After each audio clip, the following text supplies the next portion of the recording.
So, Fuhad and James are in trouble with black women. Honestly, when it comes down to it, I just think that James and Fuhad don't like or rate black women. That's just the bottom line of it. Because we can do these think pieces, we can evaluate their body language, this and this, but I just don't think they like black women. Fuhad and James' career ended the moment they agreed to go on Andrew Schulz, or whatever his name is, podcast. You should have known better. I don't know why you guys thought James and Fuhad's podcast was like any different from all these other regular podcast bros. This is how I know most of you only started liking them based off the 60-second clip you see on TikTok. As much as I want to say I'm surprised by this whole thing with James and Fuhad, I'll just say that when they said they ain't see no baddies in Atlanta, we was in Atlanta, we didn't see no bodies. No bodies in Atlanta. Okay, now we can start doing some deduction. You either don't like black women or you like men. I bet there are baddies in Atlanta. There are. They just ain't checking for them. So I've seen the apology and I will admit it was not good. So James and Fuhad have issued an apology, which, cool. Honestly, I can't take it seriously at all. All right, let's examine the apology, shall we? Matter of fact, we have a new apology video that we should definitely watch. The Shits and Gigs gentlemen came on the podcast. I love them. I feel bad they're going through this. Yeah, but I do want to take it seriously because they are serious guys, and I want it. Al, stop fucking laughing, dude. They're defending their community. They came on the podcast. They got a lot of flack for laughing at a joke, and I would just want to hear their apology. These are serious fucking guys, and this is a serious apology. Al. You're an asshole. Al. No, can you take it seriously? All right, sure. Okay, It's a serious podcast, and I want to just listen to their heartfelt apology. Guys, right, before we get into today's episode, quick PSA, quick acknowledgement. So, if you know, you know. If you don't, that's fine. But we just wanted to address something that's happening at the minute. This past weekend, there's been a couple of clips going around from when we did a session on the Flagrant podcast while we were on our US tour. And there were a few jokes made that were incredibly inappropriate. One specifically pertaining to black women. And in the clip, Andrew was making a joke. I'm not even going to get into specifics. Frankly, racist joke, and we were laughing at it. And to give, first of all, before we get into specifics or anything like that, obviously there's just literally no excuse. Pause. There is no excuse. Agreed. Pause. There's no excuse. There's no fucking excuse. Al. Can you pause? I'm sorry. No excuse for that. I just want to take in the beginning of it. There's no excuse for jokes. There is never an excuse for making jokes. But can we try? I'm not going to ever make an excuse for being a comedian. There's never an excuse for making jokes. Okay? That is a real statement said by a man. I just want that to be clear. There is never an excuse for making jokes with the boys. Go on. Let's take it serious. Look at how sad he is over on the left. Hard to disagree with that comment about him looking sad.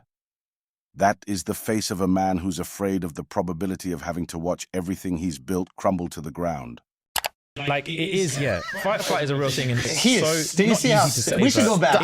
We should go back because he's going through it right now. Look how he practiced this. I'm gonna pick my skin on my finger. Guys. Come on, no. I need you to watch it. Look, he bite his bottom lip. Oh fuck, man. There is no excuse. Ooh. And fight or flight is a real thing. It is, Fight or flight is a real thing, and it's so not easy to say, but when you're in those situations, you look at it through a lens of bro, if it was me, I promise you, I'll stand up, I'll kick them cameras down, I'll smack homeboy in the face, I'll say this, I'll do that. But when you're in there, you're in shock. You're in shock, and all you want to do is move on. Pause. Move on is the fuck. I've been there. I know what that's like. When you're just having fun and laughing with the boys, and you're like, I just can't wait to move on from this. Don't you know that feeling when you experience the fight or flight and then you just laugh? At this point, everyone who's familiar with the Flagrant podcast already knows what kind of reaction Andrew's going to have to this apology. Best grab your popcorn. Does that happen to you guys when your body is just being torn with the primal urge to either fight or flight, and instead you just go, ha ha ha? Do you guys ever have that feeling? I feel like you're making an excuse for jokes. I'm not. I would never. That sounds like what you're doing. Hey, I would never excuse taking two things that have nothing to do with one another and then bring them together to make your friends laugh. I would never excuse that, Mark. What if it has a good setup and a misdirection at the end? You're enticing me. You're doing that thing where you're kind of tricking me with your brain. You're using your brain to trick me into agreeing to something I do not want to agree with. I'm just asking. Please continue.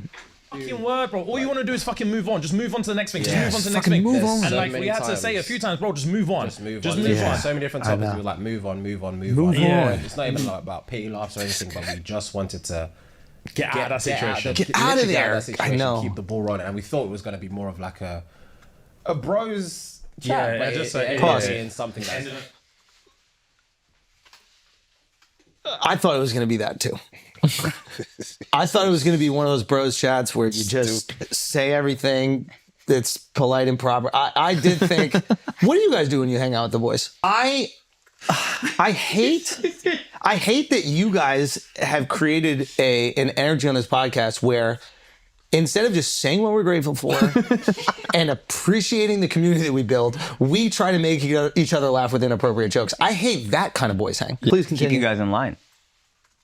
In something that's like really, really hurt people that look to us for support and look to us to feel protected. And protected is the main thing that I wanted to discuss, is that it is our duty to protect you guys. Pause. Yo. I feel like we failed. Yo. I feel like we failed, Akash. Yo. I apologize. I should have protected you. I apologize. Because you're not capable of protecting yourself. That's the thing. I don't think that you're capable of protecting yourself, so it's my job to protect you. I got to infantilize you, and I apologize. Yeah. To you. I don't think that we have it in us to overcome jokes, so I apologize. Can we take this seriously? This is an apology. They're fighting for their careers. Désolé. They're fighting for their lives Lo here. siento. Haitians, I'm sorry. Okay. And it is definitely not cool to be in that situation. And again, not be the ones to stand up and kick the cameras down. And we fucked it on that occasion. We did. It's not going to happen again. And it's about being human. It's about realizing that you don't know what you're prepared for. You don't know how to prepare for something you don't that know you don't know what's going to happen. Yeah. And once it's happened one time, you're like, Pause. fuck. You know what's mad funny about this? Is that they had shit that they asked to take out the episode. You know what they didn't ask to take out? Your racist slander. Why is your nose twitching? They had shit. Their producer, whatever, was like, "Hey, we really think that's inappropriate. We'd like to take that out. That's very uncomfortable." Their fight and flight instinct really kicked in after the power down. But with that joke about the black women, nothing really seemed. The fight or flight wasn't really there. All right, the gloves are clearly off now. Schulz didn't appreciate getting thrown under the bus, and for that, he's decided to pull no punches. That bit of truth by Andrew puts Fuhad and James on the defensive, making their heartfelt apology look nothing other than an attempt to secure the bag. Maybe they were seduced by a delivery. Yeah. I like them. I feel bad they're going through this, but you don't got to protect anybody. That's what I would say. I to like y'all them too. personally, to y'all publicly, you don't got to protect. Your people are equal. What are you talking about? Okay, let's listen to the end of the apology. You learn from your mistakes, and that's true. That's literally Bro. learn from your mistakes. Yeah, we man. fucked it, and we're sorry. You And definitely do apologize. it's, for me, like, it's one of them ones where you don't realize that, like, for one, when you're part of a community, you don't realize that you can hurt your own community. Especially when you're not, when unintentionally. Unintentionally, for real. And yeah. also on top of that, it was so crazy that, like, the narrative that's been spun about how we feel about our community, the irony of the fact that whilst the whole reason we're in that country was to just show how much we love our community and show how much we love our supporters and how much time we spent at the shows and just like getting to know people and just like understanding our community better and just like making friends and making bonds and showing love, and they're showing love. And this whole 6-week trip was just about showing how much we love our community and how much our community show out for us. And then to have that exact same trip be the reason that we're having to have this conversation now. But at the end of the day, Mistakes make you a better person. Mistakes do make you a better person. You're not born a perfect person. And yeah, we don't condone. We don't appease that behavior. We don't. All right. We get it. So here's the thing. Listen, I do have empathy for what they're going through. They're young into this content game. Yeah, exactly. And this is what happens with a lot of people who are like funny on the internet, but they're not comedians. Yeah. So they are still concerned about cancellation. I think comedians, we understand that being funny is saying inappropriate things. Yeah. Sometimes that thing that's inappropriate is something about you. Sometimes it's about other people. But the nature of being funny is something inappropriate happening. Yeah. Right? And I think what they don't realize is because they're young in the game, and we've all went through this. It's like scary in the beginning. You really think you're going to be canceled. You're worried. I'm sure that they have, people that they have to take care of, and they're like, uh-oh, what if I have to go back and I have to get a regular job? Is it all over? I completely have empathy for that. I get that. What they don't realize is by apologizing, you're just amplifying it. Yeah. True. Every celebrity that apologized out of fear of cancellation never really recovered or were ever fully forgiven for their supposed transgressions. The people that are upset at this, the majority of them don't even listen to the podcast. A lot of them are probably resentful of your success. And they're like, why the fuck should these guys make all this money? And they're just like reacting to stupid videos on the internet and like telling stories. They're just friends. I'm just friends. Yeah, I'm just friends. Why can't I have millions of dollars like they have? So but they don't realize that. They really think it's their community. Your community still loves you. Your community still knows you. And if you actually have a community, like you say, which I do believe you do, they're not going to immediately throw you away because of one clip where you're laughing at a clear fucking joke. I was at the live show. They're not going anywhere. Your fans you said fucking love you. You said the live show was amazing. It was amazing. And your fans fucking love you. They're not going anywhere. But what you have done, and this is hopefully the learning moment, is that you have empowered those people that are trying to cancel you. Remember, the people trying to cancel you get off on you being canceled. You having to come out and apologize and bend to their whim and change the disposition of who you are. And it is a change, right? Because you had the ability to edit it out. You chose not to edit it out. Didn't mean anything to you. You only want to edit it, or you only want to talk about it now because of the negative reaction. If nobody reacted to it, you wouldn't go back and be like, we feel horrible and we have to protect our community and all this other bullshit you're saying. The learning lesson here is you do not apologize. Also, when you're first going through that, you think about, oh, we have black female fans. I appreciate them so much. They must be so hurt by this. They're not hurt by this. At the end of the day, men with podcasts are going to act exactly like men with podcasts. And I'm so sorry. I don't want to seem like one of those people that look back and are like, oh, I always knew something was off about them with the gift of hindsight. But I can definitely say I've never trusted a man with a podcast. However, I have seen some Shits and Gigs videos, never the full one, okay? And that may be where my disconnect is. But I have seen some like the short clips, okay? And I don't think they ever gave like pro-black women or even pro-women in general.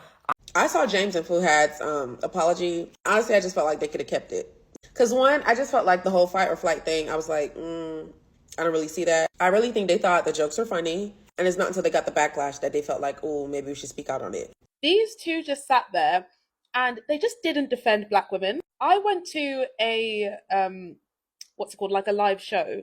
And I'm not going to lie, the predominant, people at their live show were black and black women.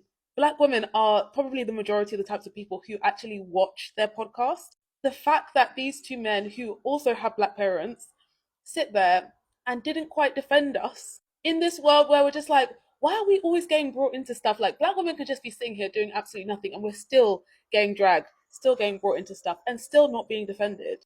I'm so over it because I'm just like, this is just a tired narrative at this point. Like, we're actually in 2024. Like, we really don't have anyone. Like, no one has our back. Well, congratulations. You've shouted from atop the highest mountains over and over.